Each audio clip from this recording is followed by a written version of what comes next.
Hey everybody at ACME. So we're going to do our first editing tutorial. One of the things that I like to use are smart telescopes like the Dwarf Lab 2. I'm probably going to play around with the Dwarf Lab Mini when it comes out. There's a lot of different, and those are what we call one-shot camera, color cameras. So here's your Affinity Photo 3 app. I also have the Affinity Photo 2 app. That's the one I paid money for. That's the free one. The free one's better. So go ahead and open up the free one. Now, the neat thing about these Dwarf Lab 2 files is that they are what are called single shot color images, meaning that you don't have to worry about stacking. So I thought this would be a good image. So first of all, just X out of this intro window and then go up and open your file. Now I sent you some zip files with the Dwarf Lab images in them. So open up wherever you save those files and go to the PNG file. At the end of the file, you'll see a .png. The Dwarf II smart telescopes, when you do a long live stack, will create a PNG of all the images stacked together. It's a nice feature if you don't want to stack those images together. Now, I just develop it right away. You can play around with vectors if you want, but then I just go to the pixel layer to get right into the editing. Now, I've personalized this layout to have this toolbar to the left where I have the library that has the James Ritson presets, the metadata of the image, so I know the size of it if I use a certain kind of camera. And then these are the built-in adjustments. But for this video, we're just going to focus on Ritson's tools. Now, for you, just as a quick tutorial on how can you find these things, if you go to Windows and View, you then can either select or deselect the different types of tools that you want to have present, and you go to the pixel icon.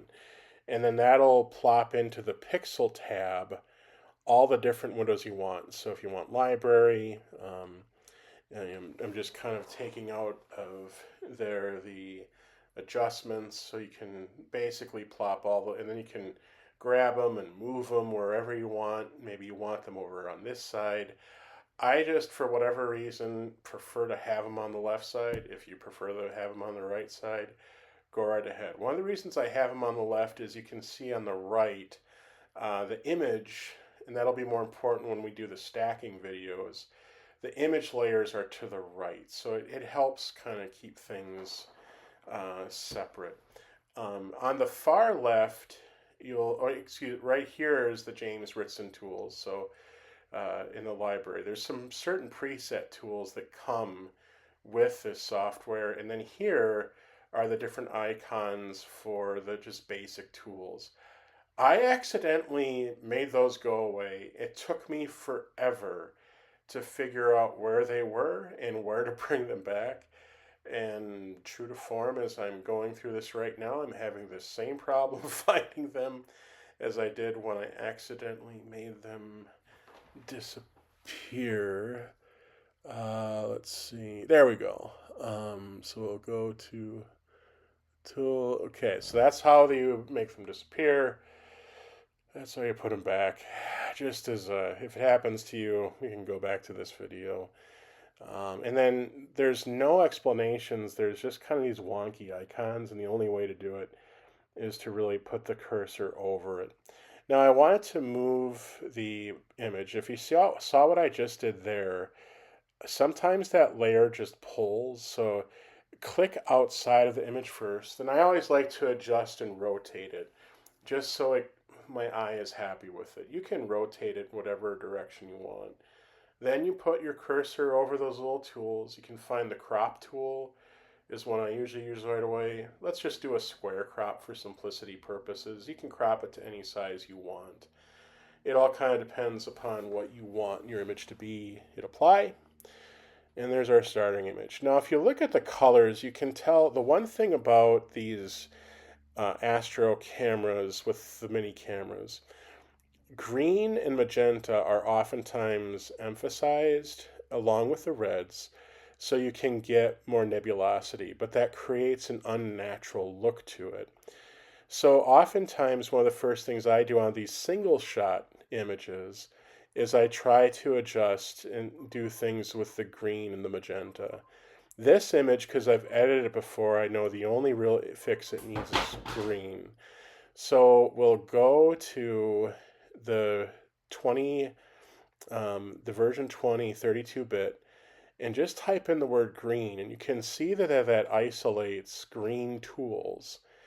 And this tool here on the green subtractive um, layer minimizes the impact of the green channel. And you can see just with one click, bang, it's like we're done.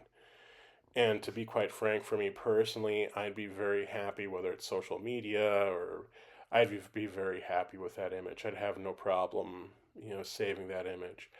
But let's say you wanted to have some more fun with it, and let's say that, I don't know, maybe you wanted to maybe sharpen the image up a little bit so you can see if you can find a way to make the stars pop. Now you can go through, here's all the things in that library that you can find just in there.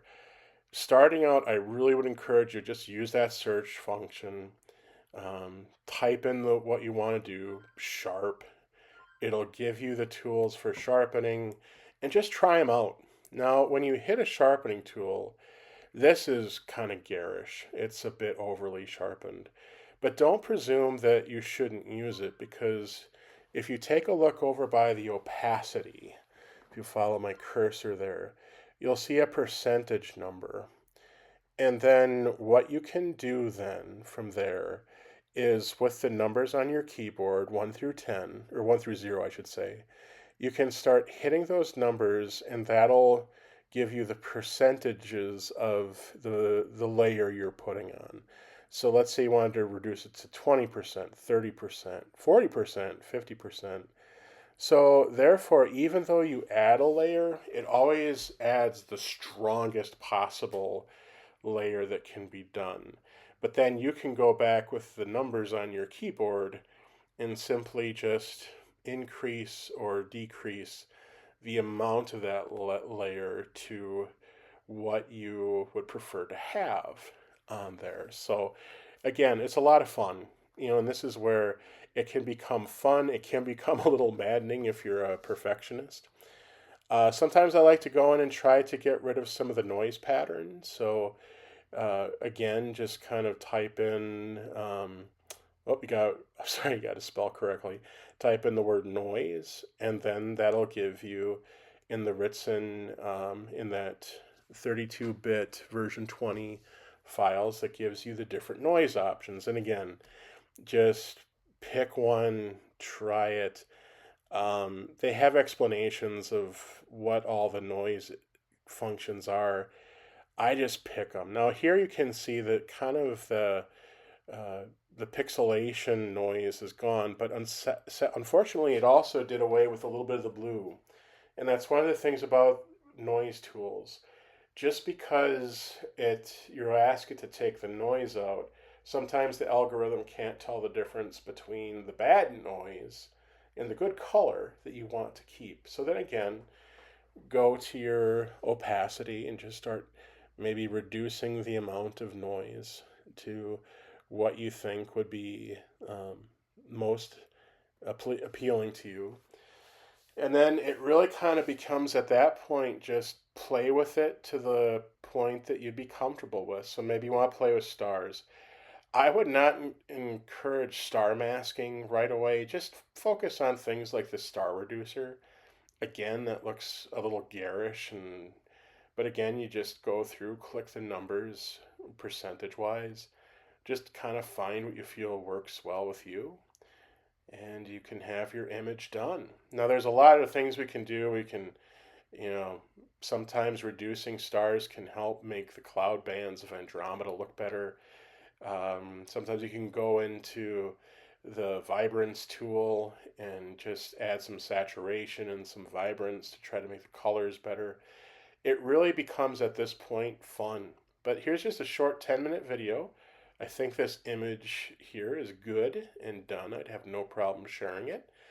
So with that, I think we'll just clip it, I mean, for the sake of this, and thank you for tuning in, and I'll be posting my next video shortly.